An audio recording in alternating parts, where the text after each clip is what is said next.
सत्ताधारी पक्षाचे नेते, मंत्री, आयोगाचे अध्यक्ष ह्या का त्या संपदाच्या चारित्र्यावर बोलताय हो? आत्तापर्यंत तुम्ही देशभक्तीचे प्रमाणपत्र वाटत होता, आता काय चारित्र्याचे प्रमाणपत्र वाटायचा तुम्हाला अधिकार भेटलाय का? ती मयत झाली, तिच्या तुम्ही त्या ठिकाणी मयत कशी झाली, तिच्या कुटुंबाला ज्या शंका आहेत त्याच्यावर बोला ना. तिचा व्हॉट्सअपचा लास्ट सीन कसा आला, तिथं हॉटेलला गेली, त्याच्या CCTV फुटेज 27 सेकंदाचे नको, 48 तासाचे CCTV फुटेज पाहिजेत, ते द्या ना. तुम्ही काय लावलंय? आणि चारित्र्य आम्ही सांगू काय? आडनाव गोरेने असल्याने कामं गोरे नाहीत. गोरेंचे काळे धंदे आम्हाला माहीत नाहीत का? आम्हाला माहिती आहे कोणत्या मंत्र्यांनी एका महिलेला स्वतःचे नागडे फोटो पाठवलेत, कोर्टापर्यंत प्रकरण गेलंय, कोर्टात माफी मागितली. आम्ही सांगू का कुणाचं चारित्र्य काय आहे? आम्हाला माहीत नाही. ज्यांनी जो लोग शीशे के घर में रहते हैं ना, वो दूसरों पर पत्थर नहीं फेका करते. तुम्हाला चारित्र्य तिचं चारित्र्य काय आहे हे तुम्हाला सांगायचा कुणी अधिकार दिलाय? मूळ प्रश्न हा आहे, संपदाचा मृत्यू झाला त्याच्यानंतर तिचं व्हॉट्सअप चॅट आहे, संपदा तिथं का गेली, त्याचे CCTV फुटेज पाहिजे तिच्या कुटुंबाला, ते द्या ना.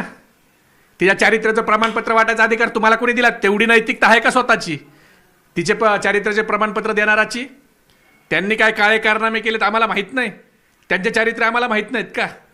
सगळ्या महाराष्ट्राला माहिती आहे ना. त्या भानगडीत कशाला पडायला लावताय? मला देवा भाऊ तुम्हाला विचारायचं आहे, आत्तापर्यंत तुमचा पक्ष हा देशभक्तीचे प्रमाणपत्र वाटत होता, आता चारित्र्य प्रमाणपत्र तुमच्याकडून घ्यायचे का लोकांनी? आणि जे म्हणतायत ना तिच्या चारित्र्यावर शंका घेतायत, त्यांचे चारित्र्य उभ्या महाराष्ट्राला माहिती आहेत काय ते. त्यांनी असं देखील म्हटलंय की काही लोक या प्रकरणामध्ये आपल्या राजकीय पोळ्या भाजत आहेत, या संपूर्ण प्रकरणामध्ये वास्तव काही वेगळंच आहे. तेच आणा ना समोर, लावा ना. निवृत्त न्यायाधीशाच्या अध्यक्षतेखाली SIT न्यामा, आणि ती SIT तुमचा घरगडी नकोय, तुमचे घरगडी अधिकारी नाही पाहिजे SIT मध्ये. मीरा बोरगावकर जे आहेत, घ्या त्या महिला IPS ला रिटायर जज घ्या, करा ना त्यांच्या मार्गदर्शनाखाली तपास, नाही तर लावा CBI. अरे संपदाला ची हत्या का आत्महत्या हा प्रश्न त्या कुटुंबाला का पडला? कारण नन्नावऱ्याच्या प्रकरणात व्हिडिओ केलेला असताना 4 लोकांची नावं, रणजितसिंह निंबाळकर आणि बाकीच्याची नावं, मग एकटा रणजितसिंह निंबाळकरवर कारवाई होत नाही, बाकीच्यावर होती. त्याचा भाऊ अंगठा कापतो, अंगठा का? तर स्वतःच्या भावाने आणि वहिनीने आत्महत्या केली. त्या आगवण्याच्या मुली वाचल्या बिचाऱ्या, त्यांचं काय झालं असतं? त्यांनी सुसाईड नोट नेली, त्या नाव घेतात ना रणजित निंबाळकरांचं, आम्ही नाही म्हणत आहे. मग जर आगवणे, ज्याला विधानसभा निवडणूक ज्यांनी लढली, त्या माणसाला जर न्याय भेटत नाही 89,000 मतं घेणाऱ्याला फलटणमधल्या, जर त्या नन्नावरे जो आमदाराचा PA त्याला न्याय भेटत नाही, संपदाला न्याय भेटणार आहे? अरे संपदाच्या भावाला आणि कुटुंबाला चिंता पडली की आमचा खटला हा फलटणमधून वर्ग करा. आपण कुठं राहतोय? महाराष्ट्रात राहतोय ना, शाहू फुले आंबेडकर छत्रपती शिवाजी महाराजांच्या. लाजा वाटत नाही ध्यानला? आणि परत त्या मृत्यूला वेगळं वळण द्यायचं आणि ते पचवायचं आहे का तुम्हाला? तुम्ही तिच्या सातत्यानं व्हॉट्सअप, कोण धुतल्या तांदळाचं आहे रे? सगळ्याचे व्हॉट्सअपचे करा बरं डाटा रिकवर, सत्ताधारी पक्षाच्या बी. त्यांच्या व्हॉट्सअपमध्ये काही निघणार नाही. हे लय धुतल्या तांदळाचेत का राजा हरिश्चंद्राच्या अवलादी? काय लावलं ह्यांनी? अरे तिच्या कुटुंबाच्या शंका दूर करा ना. त्या रत्नदीप निंबाळकरच्या बायकोने आता सांगितलं मीडियामध्ये की माझ्या नवऱ्याचा खून झाला, त्याला आत्महत्या करा म्हणून संपदाला दबाव होता, असं संपदाने तिला सांगितलं, असं रत्नदीप निंबाळकराची त्या ठिकाणी बायको सांगते. मग जर एवढा प्रेशर असेल आणि संपदाने तिला सांगितलं, तिनं त्या ठिकाणी नेत्यांच्याकडनं धैर्यशील भैया मोहिते, शशिकांत शिंदे साहेब ह्यांनी SP ला सांगितलं, आणि मग तो जो आत्महत्या करायचा डाव होता दाखवायचा, हत्येचा तो ॲक्सिडेंट दाखवायचा होता, ते उधळला. तिथं एक मुलगी दिली होती पाचगणीच्या जवळची, तिच्या आईवडिलांनी जाऊन तिथं सांगितलंय आमच्या मुलीची देखील आत्महत्या दाखवली आणि रिपोर्ट बदलले गेले. हे कशाचं होतं की आम्ही नाही सांगत.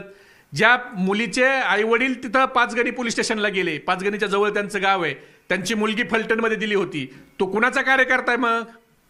म्हणजे ह्या सगळ्या गोष्टी बघितल्या तर ज्या जंगलराज चाललंय फलटणचे, आम्ही वारंवार सांगतोय ना, ह्या जंगलराजचा विरप्पन कोण देवा भाऊ? ह्या सगळ्यांना न्याय मिळणार आहे का नाही?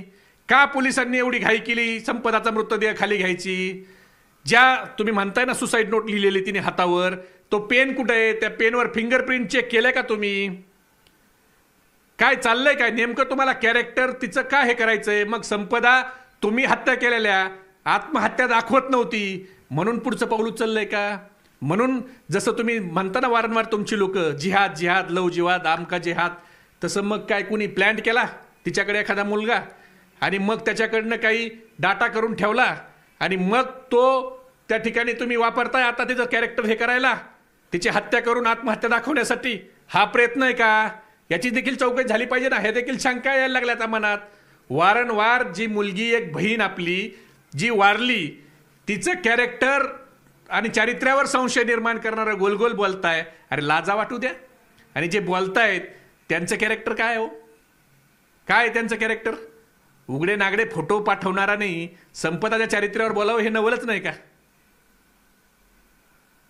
असं आहे मला एक कळत नाही. संपदाच्या प्रकरणात वारंवार सत्ताधारी पक्षाचे नेते मंत्री आयोगाच्या अध्यक्षा ह्या का त्या संपदाच्या चारित्र्यावर बोलताय हो.